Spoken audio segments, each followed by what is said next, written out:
اس پارے کے 3 حصے ہیں۔ سورہ یوسف کا بقیہ حصہ، سورہ رعد مکمل اور سورہ ابراہیم مکمل۔ سورہ یوسف کا بقیہ حصہ، حضرت یوسف علیہ السلام کے واقعے کی تفصیل گزشتہ پارے میں بیان ہو چکی ہے۔ اس حصے میں اسی قصے کا اختتام بیان کیا گیا ہے، جس میں حضرت یوسف علیہ السلام کی آزمائشوں کے بعد کامیابی اور خاندان کے ساتھ ملاپ کا ذکر ہے۔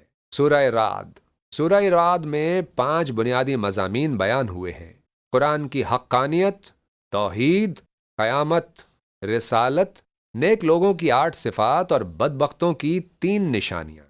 پہلا مضمون توحید، سورۃ الرعد کی آیت 2 سے 11 میں توحید باری تعالیٰ کو بیان کیا گیا ہے۔ فرمایا، آسمان و زمین، چاند و سورج، دن و رات، پہاڑ، دریا، فصلیں اور مختلف ذائقوں والے پھل پیدا کرنے والا صرف اللہ تعالیٰ ہے۔ نفع و نقصان، زندگی و موت اور پوری کائنات کا نظام اسی کے اختیار میں ہے۔ دوسرا مضمون قیامت، مشرکین کو یہ بات عجیب لگتی ہے کہ وہ مردہ ہڈیاں دوبارہ زندہ کیسے ہوں گی، حالانکہ اصل تعجب کی بات ان کا یہ انکار ہے، کیونکہ اللہ کے لیے دوبارہ زندہ کرنا کچھ مشکل نہیں۔ جو اللہ پہلی بار بغیر کسی نمونے کے پیدا کر سکتا ہے، اس کے لیے دوبارہ پیدا کرنا کیا مشکل ہے۔ تیسرا مضمون رسالت، ہر قوم کی ہدایت کے لیے اللہ تعالیٰ کوئی نہ کوئی پیغمبر بھیجتا رہا ہے تاکہ لوگ راہ راست پا سکیں۔ پھر آگے سورہ ابراہیم شروع ہو رہی ہے۔ سورہ ابراہیم میں بھی 5 اہم مضامین بیان ہوئے ہیں۔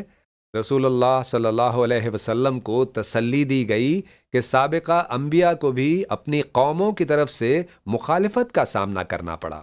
منکرین کے شبہات کا ذکر اور ان کی تردید کی گئی، جیسے اللہ کے وجود میں شک، یہ اعتراض کہ بشر رسول نہیں ہو سکتا، آباء و اجداد کی اندھی تقلید۔